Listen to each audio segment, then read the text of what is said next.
Hello everyone, আশা করি সবাই ভালো আছেন, সুস্থ আছেন। তো আবার নতুন নিয়োগ বিজ্ঞপ্তি নিয়ে হাজির হয়েছি আপনাদের সামনে। তো অবশ্যই সাথে থাকবেন, ধৈর্য সহকারে দেখবেন ভিডিওটি। আর এই চ্যানেল যারা এখনও সাবস্ক্রাইব করেন নাই, অবশ্যই সাবস্ক্রাইব করে পাশে থাকবেন। তো এখানে ক্যাটাগরি দুইটা দেওয়া আছে, এখানে বিস্তারিত আলোচনা করব। তো এখানে বলা আছে বাংলাদেশ সরকার অতিরিক্ত মহানগর দায়রা জজ প্রথম আদালতের কার্যালয় চট্টগ্রাম নিয়োগ বিজ্ঞপ্তি। তো এখানে দেখতে পাচ্ছেন প্রকাশের তারিখ 18/9/2024 খ্রিস্টাব্দ। তো এখানে বলা হয়েছে মহানগর দায়রা জজ আদালত চট্টগ্রাম জন্য নিম্নবর্ণিত শূন্য পদে সরাসরি জনবল নিয়োগের নিমিত্ত বর্ণিত শর্ত সাপেক্ষে উল্লেখিত পদের বিপরীতে যোগ্যতা সম্পন্ন বাংলাদেশী নাগরিকদের নিকট হতে সহস্তে লিখিত দরখাস্ত আহ্বান করা যাচ্ছে। তো এখানে আবেদন করতে হবে ডাকযোগের মাধ্যমে। তো এখানে বিস্তারিত আলোচনা করব, তো সাথেই থাকবেন। তো এখানে বলা হয়েছে পদের নাম ষাট লিপিকার কাম কম্পিউটার অপারেটর। শিক্ষাযোগ্যতা থাকতে হবে কোনো স্বীকৃত বিশ্ববিদ্যালয় হতে অন্যান্য দ্বিতীয় শ্রেণী বা সমানের সিজিপিতে স্নাতক বা সমানের ডিগ্রি। কম্পিউটারের দক্ষতা এবং ষাটলিপি লিখনে ইংরেজি ও বাংলা প্রতি মিনিটে যথাক্রমে ৮০ ও ৫০ শব্দ এবং কম্পিউটারের মধ্যে হওয়ার ইংরেজি ও বাংলা প্রতি মিনিটে যথাক্রমে ৩০ ও ২৫ শব্দ থাকতে হবে। জাতীয় বেতন স্কেল দেওয়া আছে ১১,০০০ থেকে ২৬,৫৯০ তেরোতম গ্রেডের বেতন দেওয়া হবে। পদ সংখ্যা ১টি। তারপর ২ নং পদে বলা আছে গাড়ি চালক অর্থাৎ ড্রাইভার। এখানে শিক্ষাযোগ্যতা থাকতে হবে অষ্টম শ্রেণী পাস এবং মোটর গাড়ি চালানোর বৈধ লাইসেন্সধারী হতে হবে, তবে অভিজ্ঞ প্রার্থীগণ অগ্রাধিকার পাবেন। জাতীয় বেতন স্কেল দেওয়া হবে ৯,৩০০ থেকে ২২,৪৯০, গ্রেড ১৬তম। পদ সংখ্যা ১টি। তো নিচে দেওয়া আছে শর্তাবলী, যে দেখতে পাচ্ছেন। এখানে বলা আছে প্রার্থীকে চেয়ারম্যান নিয়োগ সংক্রান্ত বাছাই কমিটি অতিরিক্ত মহানগর দায়রা জজ প্রথম আদালত চট্টগ্রাম বরাবরে সমস্ত লিখিত আবেদনপত্র, প্রার্থীর নাম, পিতা স্বামীর নাম, মাতার নাম, স্থায়ী ঠিকানা, বর্তমান ঠিকানা, নিজ জেলার জন্ম তারিখ 18/9/2024 খ্রিস্টাব্দ তারিখের, প্রার্থীর বয়স, জাতীয়তা, জাতীয় পরিচয়পত্র নম্বর, ধর্ম, শিক্ষাযোগ্যতা, অভিজ্ঞতা যদি থাকে উল্লেখ করতে হবে।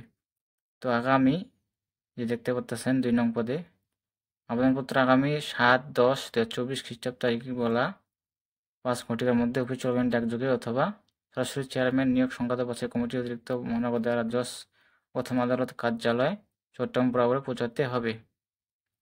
তো আবারও বলতেছি আগামী ৭/১০/২০24 বেলা ৫ ঘটিকার মধ্যে আবেদন শেষ হবে, ডাকযোগে আবেদন করতে হবে। তো বয়স হতে হবে ১৮ থেকে ৩০ বছর, যে দেখতে পাচ্ছেন। তো মুক্তিযুদ্ধ শহীদ মুক্তিযোদ্ধাদের ক্ষেত্রে তাদের বয়সসীমা ৩২ বছর শিথিলযোগ্য। আর এখানে ৪ নং পদে বলা আছে আবেদনপত্রের সাথে নিম্নলিখিত কাগজপত্র সংযুক্ত করতে হবে: সকল শিক্ষা যোগ্যতা সনদপত্রের সত্যতা অনুলিপি, গাড়ি চালক পদের প্রার্থীদের বৈধ ড্রাইভিং লাইসেন্স সত্যতা অনুলিপি, প্রথম শ্রেণী গেজেটের কর্মকর্তাকৃত সাহিত্য সত্য তোলা ৩ কপি পাসপোর্ট সাইজের রঙিন ছবি, প্রথম শ্রেণীর গেজেটের কর্মকর্তাকৃত প্রদত্ত চারিত্রিক সনদপত্র, তারপর স্থায়ী কমিটি, স্থায়ী সিটি কর্পোরেশন বা পৌরসভা মেয়র, ওয়ার্ড কমিশনার, ইউনিয়ন পরিষদ চেয়ারম্যান প্রদত্ত নাগরিকত্ব সনদের অনুলিপি, তারপর জাতীয় পরিচয়পত্র, জন্ম নিবন্ধন সনদের সত্যায়িত অনুলিপি, প্রার্থীর নাম ঠিকানা সহ ১০ টাকার ডাক টিকিট সম্বলিত এত ইঞ্চি মাপের একটি ফেরত খাম দেওয়া আছে। তারপর দেওয়া আছে ৫ নং পদে চাকরিত প্রার্থীকে অবশ্যই যথাযথ কর্তৃপক্ষের মাধ্যমে আবেদন করতে হবে। পরীক্ষার ফি বাবদ ছকে বর্ণিত ১ ও ২ নং পদের জন্য ২০০ টাকা ব্যাংক সোনালী ব্যাংকে লিমিটেড ট্রেজারি চালানের মাধ্যমে এত নম্বর করে জমা প্রদান করতে হবে বা চালানের মূল কপি আবেদনপত্রের সাথে সংযুক্ত করতে হবে। ৭ নং পদে দেওয়া আছে ত্রুটিপূর্ণ আবেদনপত্র বাতিল বলে গণ্য হবে। তো আবেদন ভালোভাবে করতে হবে, না হলে বাতিল বলে গণ্য হবে। তো ৮ নং পদে দেওয়া আছে উপযুক্ত প্রার্থীর লিখিত পরীক্ষার তারিখ, সময়, স্থান প্রবেশপত্রের মাধ্যমে জানানো হবে এবং এই যে ওয়েবসাইট দেখতে পাচ্ছেন এই ওয়েবসাইটে প্রকাশ করা হবে। এই যে ওয়েবসাইট দেখতে পাচ্ছেন মেট্রো চট্টগ্রাম জরিগাড়ি গভবিডি ওয়েবসাইট। তারপর ৯ নং পদে দেওয়া আছে মৌখিক পরীক্ষার সময় প্রার্থীকে অবশ্যই শিক্ষা যোগ্যতা অন্যান্য সকল সনদের মূল কপি প্রদর্শন করতে হবে। পরীক্ষায় অংশগ্রহণের জন্য কোনো প্রকার টিএডিএ প্রদান করা হবে না। 11 নং পদে বলা আছে খামের পর অবশ্যই পদের নাম ও নিজ জেলা উল্লেখ করতে হবে। 12 নং পদে দেওয়া আছে বিজ্ঞাপিত পদের সংখ্যা প্রয়োজনে কম বেশি করার এবং বিজ্ঞপ্তি আংশিক বা সম্পূর্ণ বাতিল করার ক্ষমতা কর্তৃপক্ষের সংরক্ষণ করেন। এখানে দেখে নেবেন বিস্তারিত। তারপর দেওয়া আছে নিয়োগ সংক্রান্ত বিষয়ে কর্তৃপক্ষের সিদ্ধান্ত চূড়ান্ত বলে গণ্য হবে। তো এই ছিল বিষয়। এখানে বিস্তারিত দেখে আবেদন করবেন।